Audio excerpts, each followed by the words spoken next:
मैं परमेश्वर का धन्यवाद करता हूँ इस वचन के लिए जो आज मैंने सुना है। और एक बोझ जो मेरे मन में है पिछले दिनों के अंदर, जो मैं सीख रहा हूँ परमेश्वर से और परिस्थितियों के द्वारा, वो है फिलिपियों की पत्री उसके तीसरे अध्याय से है। फिलिपियों की पत्री उसका तीसरा अध्याय, उसका तीसरा वचन, जो वहाँ लिखा है कि क्योंकि खतना वाले तो हम ही हैं जो परमेश्वर की आत्मा की अगुवाई से उपासना करते हैं और मसीह यीशु पर घमंड करते हैं और शरीर पर भरोसा नहीं रखते। और ये अंतिम जो उसकी लाइन जो है, ये मुझे बार बार बहुत ही प्रोत्साहित करती है, चुनौती देती है कि हम अब शरीर पर भरोसा नहीं करते हैं। इसका मतलब कि अभी हमारा कॉन्फिडेंस जो है अब वो शरीर के ऊपर नहीं है। जब हम अपने जीवन की जांच करते हैं, अब मैं अपने जीवन की जांच जब करता हूँ तो मैं देखता हूँ कि अलग अलग प्रकार की योग्यता परमेश्वर ने दी है, पर्सनालिटी, तालंत या अलग अलग स्वभाव दिए हैं। लेकिन जहाँ परमेश्वर के पास जब मैं जाता हूँ और मैं परमेश्वर को प्रसन्न करने की कोशिश अपने बल से करने की कोशिश करता हूँ, अपने ताकत से, अपने बुद्धि, अपने समझ से करता हूँ, उस पर भरोसा करता हूँ, मैं देखता हूँ मैं बार बार गिरता हूँ। मैं देखता हूँ कि बार बार वो बातें जो मेरे जीवन के अंदर नहीं होनी चाहिए वो आती, क्योंकि कहीं ना कहीं मैं अपने आप के ऊपर भरोसा करता हूँ। और मैंने इस बात को बहुत ही अपने जीवन के अंदर देखा कि प्रभु, मेरे जीवन में ऐसे बहुत सारे क्षेत्र हैं प्रभु जहाँ मैं अपने आप के ऊपर, अपने स्वयं के ऊपर भरोसा रख रहा हूँ, अपने शरीर के ऊपर भरोसा रखकर इस आत्मिक जीवन को जीने की कोशिश कर रहा हूँ प्रभु। कई क्षेत्र है जहाँ पर प्रभु मैं बहुत गिरा हुआ या निचला कक्षा का जीवन में जी रहा हूँ। और परमेश्वर ने इस बारे में मुझे वो अनुग्रह दिया, प्रकाशन दिया कि मैं अपने जीवन को जांच सकूं कि कौन सी ऐसी बातें हैं जहाँ पर मैं गिर रहा हूँ।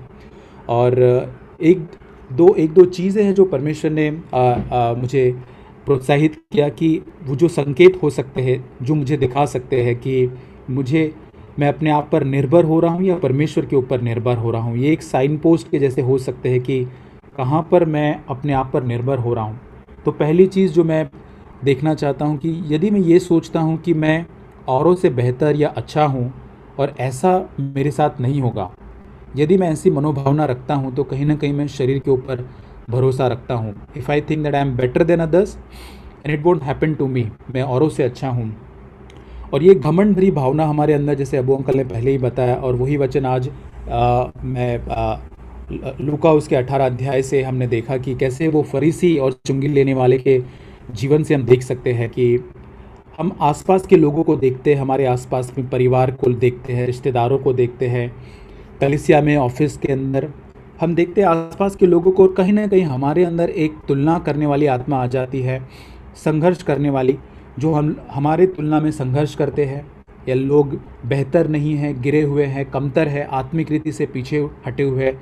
दूसरी कलीसिया के खासकर जो डिनोमिनेशन से होते, उनको देखकर हमारे अंदर एक ऊंचा विचार अपने बारे में आता है कि अब मैं सत्य जानता हूँ, नई वाचा के सत्यों को जानता हूँ। अपने आप को बड़ा समझना या इस बात को देखना कि हम आगे नहीं गिरेंगे, लेकिन हम ये बात को जान सकते हैं कि अगर परमेश्वर का अनुग्रह न हो तो ये मेरे साथ भी हो सकता है। मैं औरों से बेहतर बिल्कुल नहीं हूँ, ये प्रभु का अनुग्रह ही है जो मुझे यहाँ पर लेकर आया है। तो इस बात को हम लूका उसके 18 वचन के अंदर जब हम देखते हैं, उसकी प्रार्थना के अंदर जो हमने पहले ही देखा था, लूका उसका 18 अध्याय हम निकालें, लूका उसका 18 उसका 11 वचन, वहाँ पे फरीसी की प्रार्थना जैसे हमने पहले ही देखा था, वो कहता है कि प्रभु मैं तेरा धन्यवाद करता हूँ, मैं दूसरे मनुष्य के समान नहीं हूँ। वो यहाँ पर कहता है कि अपनी आप की धार्मिकता के ऊपर भरोसा रखकर वो औरों के साथ अपनी तुलना करने का कोशिश करता है। और यहाँ पर हम देखते कि 9 वचन में एक वचन लिखा गया है, 9 वचन पढ़ते हैं, उसने उनसे जो अपने ऊपर भरोसा रखते थे, यीशु मसीह ने दृष्टांत किस लिए कहा? उन लोगों को एक चेतावनी देने के लिए जो अपने आप के ऊपर भरोसा रखते हैं। और हम देखते हैं कि हम भी कई बार उस फरीसी के मन में आ जाते हैं। बहुत आसान मेरे लिए हो जाता है कि मैं फरीसी के समान नहीं हूँ, मैं चुंगी लेने वाले के समान हूँ, उसके साइड पर मैं अपने आप को मानने लग जाता हूँ। लेकिन मेरे अंदर भी ये एहसास, ये भीतरी प्रार्थना फरीसी के समान हो सकती है कि मैं शायद प्रार्थना CFC में, कलीसिया में आता हूँ, अच्छे सत्यों को जानता हूँ और मैं इस प्रकार गर्व से भर सकता हूँ, पिता मैं तेरा धन्यवाद करता हूँ, मैं अन्य कलीसिया के जैसा नहीं हूँ जो नई वाचा के सत्यों को नहीं जानते और अपने बच्चों को ठीक से बढ़ाते नहीं हैं, बड़ा नहीं करते। मैं दूसरों के जैसे बड़ी बड़ी सेवका या चंगाई के ऊपर भरोसा नहीं रखता या औरों के समान सारे मसीह त्यौहार जिनका ज्ञान नहीं उसको मैं मनाता नहीं, मैं और लोग जैसा दान देते हैं वैसा दान नहीं देता, मुझे वचन का ज्ञान है। ये सारी बातें मेरे मन को बहुत अधिक भर सकती है। तो मुझे इस बात से पहले अपने आप को जांचने की ज़रूरत है कि मैं औरों से बेहतर कदापि नहीं हूँ। ये मेरे साथ भी हो सकता है।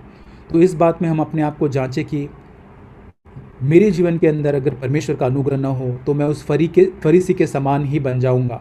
और दूसरी चीज़ जो सत्य जो मेरे जीवन के अंदर मुझे ये दिखाता है कि मैं अपने आप पर भरोसा रखता हूँ, ये है मैं ये सोचता हूँ कि मैं बहुत ही धर्मी हूँ, मैं बहुत ही अच्छा व्यक्ति हूँ। जैसे हमने रोमियो 12:3 अध्याय 12 अध्याय के 3 वचन में देखा कि जैसा मुझको समझना चाहिए उससे बढ़कर कोई भी अपने आप को न समझे। कई बार हो सकता है कि हम अपनी योग्यताओं के ऊपर भरोसा रखना आरंभ कर देते हैं। कई पापों के ऊपर मैंने विजय पा लिया है और धीरे धीरे मेरे मन के अंदर वो बातें बहुत अधिक काम करने लगती है कि अब मैं आत्मिक बातों में बहुत आगे बढ़ चुका हूँ, मैं बहुत कुछ सीख चुका हूँ अपने जीवन के अंदर।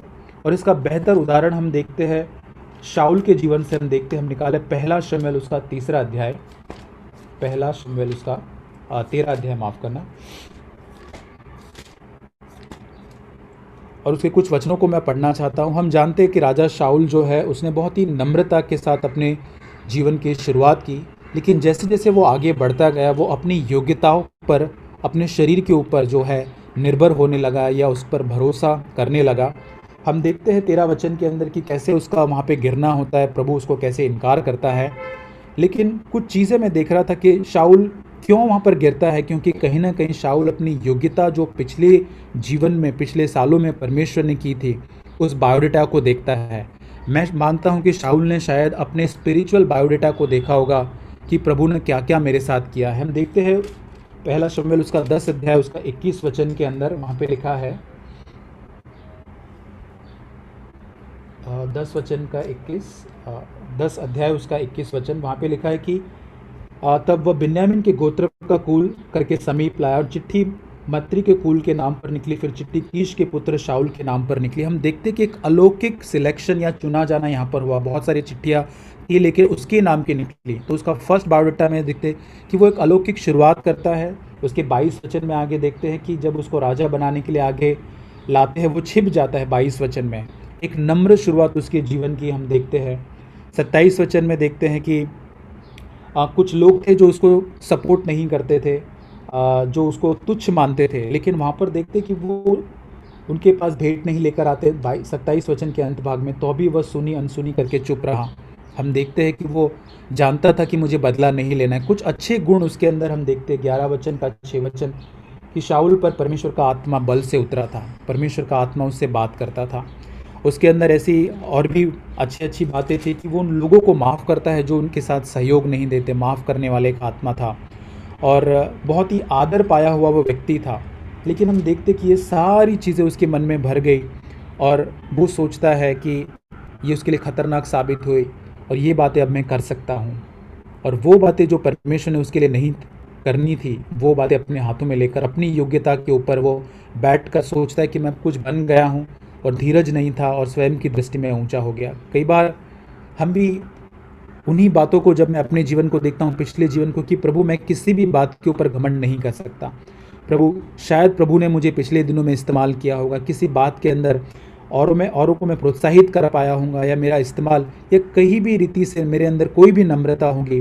लेकिन यदि मैं ये सोचता हूँ उसके बल पर, अपने आप पर भरोसा रखकर मैं प्रभु के पास आता हूँ, मैं बार बार गिरूंगा, मैं धोखा खाऊंगा मेरे जीवन के अंदर। मैं देखता हूँ, मैं अपने जीवन को जांचना चाहता हूँ कि प्रभु मेरी सहायता कर इन बातों के अंदर, कि प्रभु मैं कुछ भी ऐसा नहीं जो मैंने हासिल किया हो। मेरा एक ही बायोडाटा हो सकता है कि मैं एक पापी हूँ और तेरे अनुग्रह से प्रभु मेरा उद्धार हुआ है, और कोई भी पिछली चीज़ें प्रभु मेरे जीवन में मुझे प्रोत्साहित या मुझे प्रेरित नहीं करनी चाहिए कि मैं आत्मिक जीवन में आगे बढ़ूँ। और वही बातें मेरे जीवन के अंदर है, जैसे अबू अंकल ने बताया रोमियो के 7:18 से, कि मेरे शरीर के अंदर कोई भी अच्छी बातें हैं जो निवास नहीं करती हैं।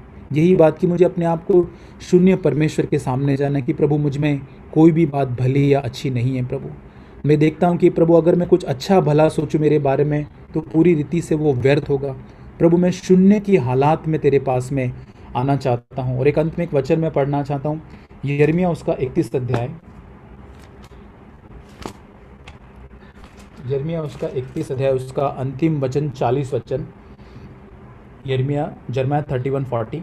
वहाँ लिखा है, लोथो और राख की सब तराई और किद्रोन नाले तक जितने खेत हैं, घोड़ों के पूर्वी फाटक के कोने तक जितनी भूमि है, वह सब यहोवा के लिए पवित्र ठहरेगी। सदा तक वह नगर फिर कभी न तो गिराया जाएगा और न ढाया जाएगा। इस वचन से मुझे बहुत प्रोत्साहन मिला। 40 वचन की शुरुआत यहाँ पे एक तराई के बारे में, किद्रोन नाले के बारे में लिखा है, जो है लोथो और राख की तराई। और यहाँ पर कोई जाना पसंद नहीं करता। यहाँ पे सिर्फ लोथ जो है डेड बॉडीज़ को डाला जाता था, या राख की तराई एक कब्रिस्तान जिसको बोला जाता है, वो यहाँ पर है। और प्रभु कहता है कि उसी जगह को मैं अपना पवित्र स्थान या अपने लिए पवित्र ठहराऊँगा, वो नगर बनाएगा जो गिराया नहीं जाऊँगा। आज मेरी जीवन में मैं इस ज़रूरत को देखता हूँ कि मैं उस लोथो राख की तराई के समान शून्य की हालत के अंदर मैं अपने दूँ। प्रभु मेरे अंदर इस तराई के जैसी ही हालत होनी चाहिए। प्रभु मुझ में कोई भी बेहतर या अपने आप को सराहने की बात नहीं होनी चाहिए। और जब ये तराई की अवस्था के अंदर मैं आऊँगा, तब परमेश्वर मेरे जीवन में एक पवित्रता का कार्य कर पाएगा। और तब मैं विजय, जब परमेश्वर उस विजय के रास्ते पे लेकर आएगा, तब मैं कभी उस पर घमंड नहीं करूँगा। और प्रभु के अनुग्रह के ऊपर मैं हमेशा निर्भर। और वहाँ लिखा है अंतिम भाग में कि वो नगर फिर कभी न तो गिराया जाएगा और न ढाया जाएगा। और परमेश्वर का सच में मैं ये अनुभव, ये जीवन मेरे जीवन में चाहता हूँ कि ऐसा नगर बनाया जाए कि जो कभी गिराया न जाए। ऐसा कार्य परमेश्वर का मेरे जीवन में हो जाए, कभी गिराया न जाए। वो तभी होगा जब मैं अपने जीवन को उस लोथ और उस राख की तराई के अंदर लेकर आऊँगा, जहाँ पर मैं अपनी योग्यता के ऊपर कभी निर्भर न रहूँ, शरीर के ऊपर, जैसे मैंने फिलिपियों में पहले ही पढ़ा कि शरीर के ऊपर भरोसा न रखे, लेकिन आइए हम परमेश्वर के ऊपर, उसके अनुग्रह के ऊपर, उसकी ओर देखते हुए हम परमेश्वर पर भरोसा रखें। आमीन। I like to share something from memory verse of this week. और इस सप्ताह के मेमोरी वर्स से मैं कुछ बांटना चाहती हूँ। Sorry, I really encourage my heart. और उससे मेरे हृदय को बहुत ही प्रोत्साहन मिला। That I will give them one heart. और वहाँ पे लिखा कि मैं उनको एक हृदय दूंगा। But, this is a promise which we can claim as a church, as a family, as a husband and wife. और एक कलीसिया होने के नाते, एक परिवार या पति पत्नी होने के नाते, हम इस परमेश्वर के वायदे को, इसका दावा कर सकते हैं। To function as a body of Christ, we need one heart. और हमें मसीह की देह होकर काम करने के लिए एक हृदय की आवश्यकता है। And as a family, parents and children, we need one heart to follow Jesus. और एक परिवार के रूप में, पति पत्नी या एक बच्चों के रूप में, हमें एक हृदय की जरूरत है ताकि हम यीशु मसीह का अनुसरण कर सके। And as a husband and wife, we need one heart to in the family. और परिवार के अंदर पति पत्नी के मध्य में एक हृदय की हमें आवश्यकता है। So if it is, our hearts are very far away, but God's promise is that I will give you one heart. यदि हो सकता है कि हमारे हृदय बहुत ही दूर चले जा चुके होंगे, लेकिन परमेश्वर का वायदा है कि वो हमें एक नया हृदय देगा। And put a new spirit within them. और उसके अंदर एक नई आत्मा डालेगा। So it's really encourage my heart that God can give me as husband and wife one heart, and as a family He can give us one heart, and as a church we can give us one heart. और वो परमेश्वर हमें पति पत्नी के रूप में एक हृदय दे सकता है, और कलीसिया के रूप में भी हमें एक हृदय दे सकता है। And I will take the heart of stone out and give them a heart of flesh. और वो कहते हैं कि उनकी देह में से पत्थर का हृदय दूर करके उन्हें मांसमय हृदय दूंगा। So in the Living Bible, the heart of flesh, it's written, give you tender hearts of love for God. और यहाँ पे लिखा है मांसमय हृदय, जो दूसरे अनुवाद के अंदर लिखा है कि ऐसा कोमल हृदय मैं दूंगा जो परमेश्वर से प्रेम करता हो।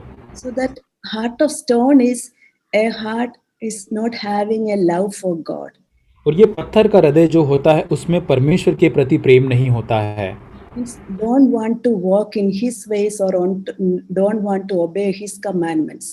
और ये ऐसा जो हृदय है जो परमेश्वर के मार्गों में नहीं चलना चाहता, न उसकी आज्ञाओं का पालन करना चाहता है। So God's promise is that He will take that heart of stone from my heart and He will give me a heart of flesh that is full of love for God. और यही परमेश्वर की प्रतिज्ञा है कि वो पत्थर का हृदय निकालकर एक मांसमय हृदय, एक ऐसा हृदय जो परमेश्वर के प्रति पूरी रीति से प्रेम से भरा हुआ है। We can claim this promise in our life so that we will have one heart to follow Him and we will have a heart to love for the Lord. और हम ऐसे हृदय का जो हम अपने जीवन के अंदर चाहत रख सकते हैं ताकि एक हृदय हमको मिल सके और हम ऐसा हृदय प्राप्त करें जो परमेश्वर के प्रति प्रेम से भरा हुआ हो सके।